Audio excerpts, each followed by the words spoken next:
ساتھ یہ گداگری کا جو پیشہ ور گداگری کا جو بڑھتا ہوا رجحان ہے یہ بہت دیکھنے میں آ رہا ہے. ہم آج سے 10 سال پہلے کا اگر دیکھ لیں منظرنامہ تو شاید پس منظر میں یہ اتنی تعداد نظر نہیں آئے گی, لیکن اب عیدین کا مواقع جب جیسے ہی آتے ہیں تو شہری علاقوں کی طرف وہ گداگر بہت زیادہ پیشہ ور گداگر نظر آتے ہیں جو عمومی طور پر ان علاقوں میں نظر نہیں آتے. تو یہ جو بڑھ رہا ہے رجحان, اس کی کیا وجہ ہے؟ دیکھیں اس کی سب سے بڑی تو اعداد و شمار ہے جو آپ نے بتایا, اس کی سب سے بڑی وجہ ہم خود ہیں. مفتی صاحب اگر آپ اجازت دیں تو کال لے لوں پھر آپ سے جواب لیں. سکندر ہے ہمارے ساتھ سانگڑ سے. السلام علیکم سر. میں شاہپور چاکر سے بات کر رہا ہوں سر. جی جناب, کیا کہیں گے؟ سکندر علی سر.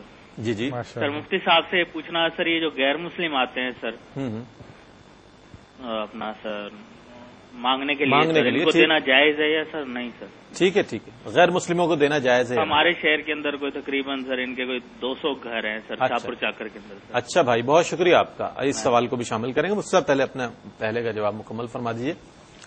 دیکھیں میں کہتا ہوں کہ اس میں سب سے بڑا قصور ہم لوگوں کا ہے, ہمارا اپنا ہے. ہم لوگ جیسا کہ بات کی ہے کہ اللہ رسول کا جو بھی نام لے وہ مانگے تو ہم اس کو دے دیتے ہیں, یا ہمارے دل میں انجانے خوف ہوتے ہیں. فقیر صدا لگاتا ہے اللہ کرے تیرے بچے جیے, اللہ کرے تیرا گھر سلامت رہے, تو اب دل میں خیال آتا ہے, شیطان وسوسہ ڈالتا ہے کہ اگر اس کی بات اس کو نہ دیا تو ممکن ہے کہ اب گھر سلامت نہ رہے, ممکن ہے بچوں پہ کوئی آفت آ جائے.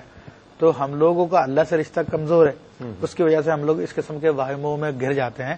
اور کمزوری کا سبب یہ ہے کہ ہم خود کبھی تلاش نہیں کرتے حقیقی آدمی کو کہ جس کی ہم مدد کریں. اگر ہم یہ تلاش کر کے ان کی مدد کرنا شروع کر دیں تو پھر یہ خوف ہمارے دلوں میں نہیں آئیں گے.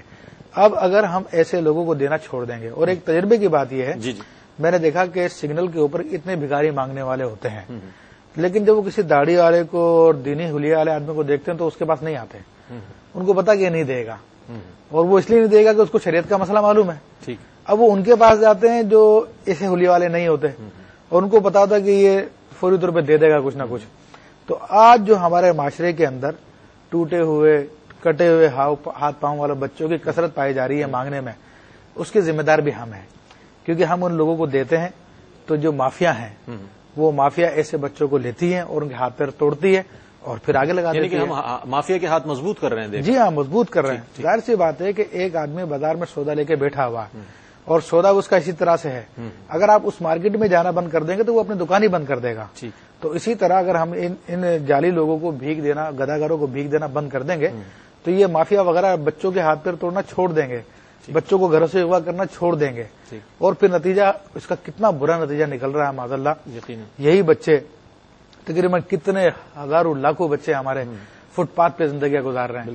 فجر کے ٹائم جب نکلتے ہیں نماز کے لیے تو دیکھا چھوٹے چھوٹے کم سن بچے 9-9 سال کی عمر کے بچے بڑے بڑے تھیلے اپنے بیچارے کاندھوں پہ ڈالے ہوئے ہوتے ہیں, اور وہ جو ہے کئی ہڈیاں چن رہے ہوتے ہیں, کئی کچرے کے اندر ہاتھ پیر مار رہے ہوتے ہیں.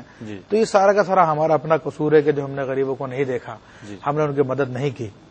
پھر یہ جو کوشچن آیا, ایک اور سوال آپ سے لے لیں گے, آپ کی اجازت سے ایک کالر لے لیں. انڈیا سے کالر ہیں. السلام علیکم. کال ڈراپ ہو گئی. مفتی صاحب ہمارے بھائی نے سانگڑ سے جو سوال کیا تھا کہ غیر مسلموں کو جہاں ان کے علاقے میں تعداد زیادہ ہے تو ان کے حوالے سے جو ان کو دیا جانا چاہیے نہیں دی جانی چاہیے, تو اس پر آپ سے جواب لیں گے. لیکن وقت ہوا ناظرین ایک مختصر سے وقفے کے بعد ہم آپ کی خدمت میں ایک بار پھر حاضر ہوں گے. ہمیں امید ہے آپ ہمارے ساتھ رہیں گے. مانگتا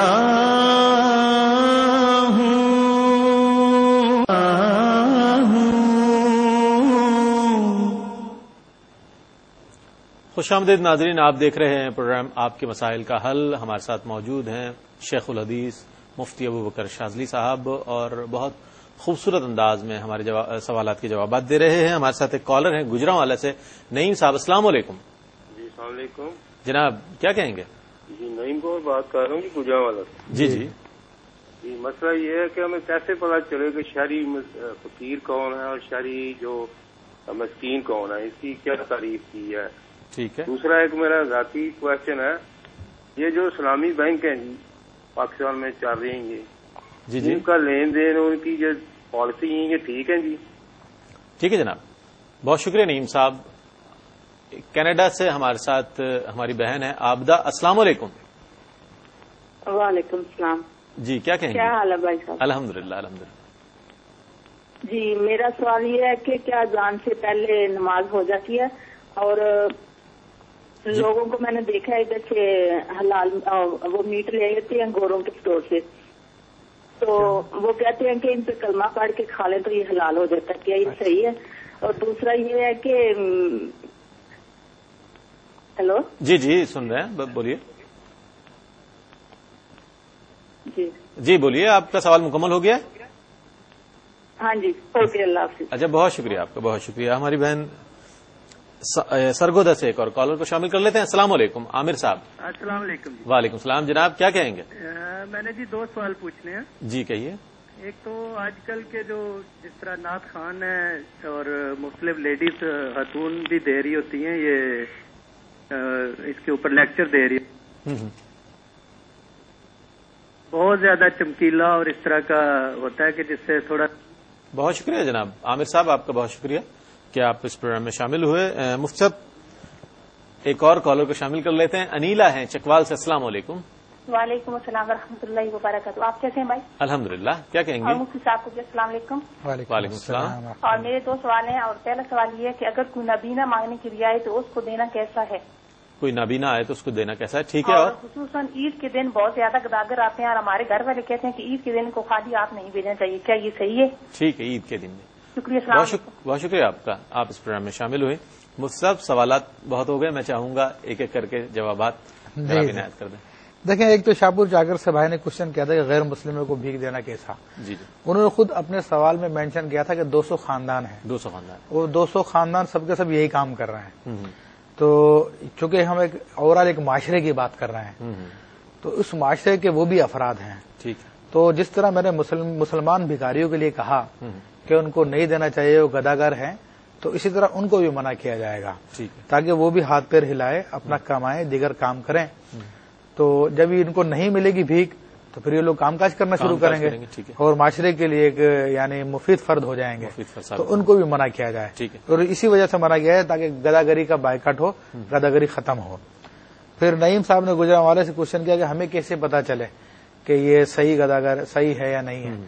دیکھیں، بات اتنی سی ہے، ذرا سا غور کر لیں کہ اگر آپ کو کوئی کپڑا پرچیز کرنا ہوتا ہے تو آپ دوستوں سے مشورہ کرتے ہیں کہ یار اچھا کپڑا کہاں سے ملے گا، کس دکان سے ملے گا، کیا ریٹ ہے اور کیا بھاؤ ہے اور کون سی کمپنی ہے. پھر مارکیٹ میں جا کر کسی ایک دکان میں نہیں گھس جاتے، ایک دکان میں جا کے دیکھتے ہیں، پھر اور دیکھ لیتے ہیں شاید اس سے اچھا مل جائے. تو ایک کپڑا پرچیز کرنے کے لیے ہم اتنی تگودو کرتے ہیں. تو اگر ہم اسی طرح بھیک دینے، اللہ کے نام پر کچھ دینے کے لیے تھوڑا سا معاشرے کو اس نظر سے کھنگال لیں، اپنے دوست احباب سے معلوم کر لیں کون ضرورت مند ہے کون نہیں ہے، تو یقیناً ہمیں مستحق لوگ مل جائیں گے. ایسے لوگ مل جائیں گے جو سوال نہیں کرتے لیکن ضرورت مند ہوتے ہیں. اگر 2-4 آدمی سے پوچھ لیں گے تو انشاءاللہ حقیقی لوگ ہمیں مل جائیں گے. ٹھیک. پھر دوسرا کوشچن کا یہ تھا کہ اسلامک بینکس کے حوالے سے. جی تو دیکھیں، اسلامک بینکاری باقاعدہ مفتیان کرام کے انڈر چل رہی ہے اور قابل مفتیان کرام قرآن حدیث کی روشنی میں اس کے معاملات کو چلا رہے ہیں. تو عمومی معاملات ان کے الحمدللہ قرآن و سنت کے مطابق ہے. پھر ایک کوشچن بہن عابدہ کینیڈا سے کیا کہ کیا اذان سے پہلے نماز ہو جاتی ہے. دیکھیں، اذان عام طور پہ جو ہے وقت کے ہونے کے بعد دی جاتی ہے. تو اصل اذان نہیں ہے، اصل یہ ہے کہ اس کا وقت ہوا یا نہیں ہوا ہے. تو ٹائم ٹیبل دیکھ لیجئے نماز کا، اگر وہ ٹائم ہو چکا ہے اور اس سے پہلے کوئی اذان دینے سے پہلے اگر کوئی نماز پڑھ رہا تو ہو جائے گی. اگر ٹائم نہیں ہوا، اذان بھی ہو جائے پھر بھی نہیں ہوگی. پھر دوسرا کوشچن تھا کہ بعض لوگ جو ہے وہ غیر مسلموں کو اسٹور سے گوشت لے لیتے ہیں اور کہتے ہیں جناب کلمہ پڑھ کے کھا لو. تو یہ بالکل جہالت کی بات ہے، شرعاً ایسا کرنا جائز نہیں ہے. حلال ہونے کے لیے ضروری ہے کہ اس کا مسلمان ذبح کرنے والا ہو یا اہل کتاب میں سے بھی کوئی ہو تو وہ اہل کتابی ہو اور باقاعدہ اس نے اللہ کا نام لے کے ذبح کیا ہو. پھر ایک کوشچن یہ کیا انیلا نے ہم سے کہ کوئی نابینا آ جائے تو کیا کرنا چاہیے، اور عید وغیرہ کے دن کوئی خالی ہاتھ نہ جائے. دیکھیں، نابینا افراد اگر ایسا ہے کہ باقاعدہ اس کے پاس کوئی کمانے کا ذریعہ نہیں ہے تو اور وہ باقاعدہ اس کا کوئی سلسلہ نہیں ہے تو پھر اس کی مدد کی جا سکتی ہے. اسی طرح عید وغیرہ کے دن بھکاری آتے ہیں اور خاص طور پہ آتے ہیں کہ آج کے دن تو بھیک دے گا، ہر شخص کچھ نہ کچھ دے گا، لیکن اس میں بھی ہمارا یہی اصول ہونا چاہیے کہ یہ گداگر ہے، آدھی بھکاری ہے تو اس کو دھتکار دیں اور اس کے بجائے اللہ کی رضا کے لیے ہم لوگ فقراء کو تلاش کریں جو واقعی ہیں اور ان کو اگر ہم جا کے مدد کر دیں تو یہ ہمارے لیے باعث اجر و ثواب ہے.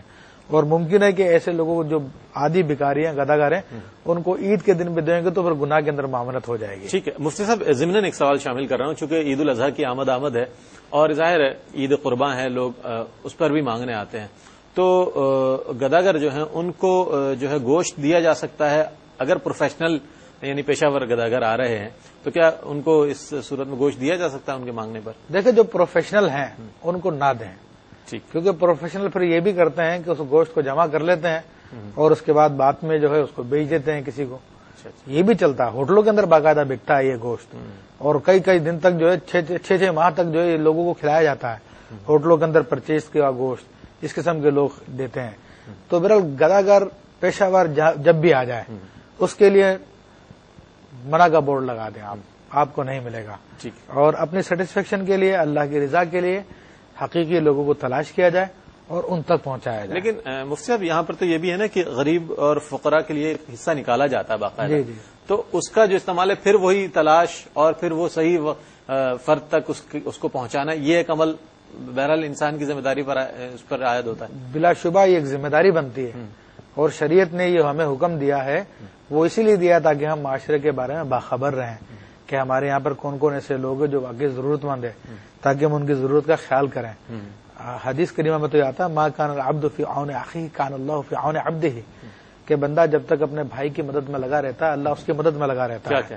ہمارے یہاں پر سستی کہہ لیجئے، ہڈ حرامی کہہ لیجئے، ہم اللہ کی راہ میں بھی کچھ دینا چاہتے ہیں تو نہایت سستی کا شکار ہوتے ہیں، تساہل سے کام لیتے ہیں. کوئی آتا چھوڑ دیتا ہے، چھوڑ دیا، لیکن اپنے لیے کوئی چھوٹی سی بھی چیز خریدنی اس کے لیے بڑی تگودو کرتے ہیں. مارکیٹوں کے چکر لگاتے ہیں، لوگوں سے مشورہ کرتے ہیں، فون کرتے ہیں. یعنی کہ جو معیار ہم نے دنیا میں رکھا ہے اگر ہم دین کے لیے بھی وہی رکھیں تو یقیناً اس کا صحیح معنوں میں اجر و ثواب ہمیں مل سکتا ہے. اچھا مفتی صاحب، ابتدائی گفتگو میں آپ نے فرمایا کہ لوگ واسطے دیتے ہیں اور اس سے ڈر اور خوف کھا کر کے کہیں بد دعا نہ لگ جائے، اس کی ہجڑوں کی بھی بات آئی اور یہ بھی بڑی تعداد میں آج کل مانگنے کے لیے سڑکوں پر نظر آتے ہیں، اور پھر ان کی بد دعا سے بچنے کے لیے بھی لوگ ان کو دیتے ہوئے نظر آتے ہیں.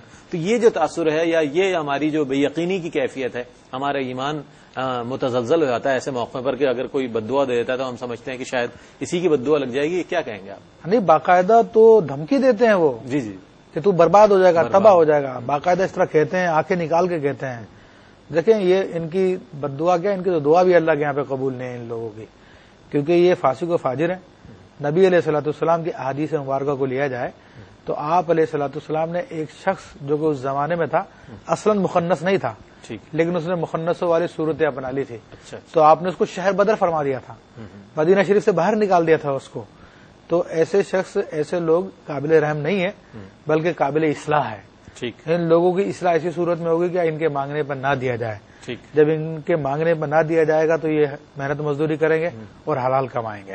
ٹھیک ہے، یعنی کہ ہم اگر ان کو دیتے ہیں تو ان کی بھی حوصلہ افزائی ہوتی ہے، بالکل، اور پھر یہ بھی بطور پروفیشن اس کو اختیار یعنی میں نے خود نے دیکھا کہ کتنے نوجوان لڑکے ہیں جو بے روزگار ہیں، وہ ان کی صحبت میں جا کے مانگنا شروع کر دیتے ہیں، انہی کا حولیہ اپنا لیتے ہیں، کیونکہ لوگ دیتے ہیں نا، تو لوگ دیتے ہیں تو لوگوں کی حوصلہ افزائی بڑھ رہی ہے اور ان میں تعداد میں. ٹھیک ہے صاحب، مزید بات کریں گے آپ سے، لیکن ناظرین وقت ہوا ہے ایک مختصر سے وقفے کا. وقفے کے بعد ہم آپ کی خدمت میں ایک بار پھر حاضر ہوں گے. ہمیں امید ہے آپ ہمارے ساتھ رہیں گے. مانگتا ہوں مانگتا ہوں. خوش آمدید ناظرین، آپ دیکھ رہے ہیں پروگرام آپ کے مسائل کا حل. ہمارے ساتھ موجود ہیں استاذ العلماء مفتی ابوبکر شاذلی صاحب، اور بہت عمدہ طریقے سے ہمارے اور آپ کے سوالات کے جوابات دے رہے ہیں. کالرز کو شامل کریں گے. ہمارے ساتھ کالر ہیں. السلام علیکم. السلام علیکم. کال ڈراپ ہو گئی ہے. مفتی صاحب، ایک اور چیز جو میں پوچھنا چاہوں گا، یقیناً یہ ہم پر بھی ذمہ داری عائد ہوتی ہے اور مجموعی طور پر پورے معاشرے پر، کہ انفرادی اور اجتماعی طور پر پیشہ ور گداگری کا خاتمہ کس طرح کیا جا سکتا ہے. کیا اقدامات کیے جانے چاہیے، کیا اسٹریٹجی بنانی چاہیے کہ ہمارا مستقبل محفوظ ہو جائے؟ دیکھیں، اس میں سب سے پہلا کام جو انفرادی طور پہ ہر شخص کی ذمہ داری بنتی ہے یہ کہ مانگنے والوں کی حوصلہ افزائی نہ کرے اور ان کو منع کر دے، ان کو نہ دے، اور خود تلاش کر کے جو ضرورت مند ہے ان کے گھروں تک پہنچا دے. پھر دوسری بات یہ اوورال پوری قوم کی ذمہ داری بنتی ہے کہ جتنے بچے ہیں وہ ہمارے اپنی قوم کے ہیں، اور ان لوگوں کے لیے باقاعدہ جو ہماری ویلفیئرز کام کرتی ہیں ان کو اپنے فنڈ کا ایک حصہ ان لوگوں کے لیے مختص کرنا چاہیے. ایسے بچے جن جن علاقوں میں رہ رہے ہیں ان علاقوں میں جا کر وہاں کے لوگوں سے بات کی جائے. ان کو ان میں سے UN کی رپورٹ کے مطابق بعض بچے بیچارے 15-15 گھنٹے کام کرتے ہیں صرف 2 وقت کی روٹی کے لیے. یہ معاملہ بھی ہوتا ہے. ضرورت مند تو ہوتے ہیں نا فکری طور پہ. تو ان لوگوں کے جا کے ہماری ویلفیئر جو کام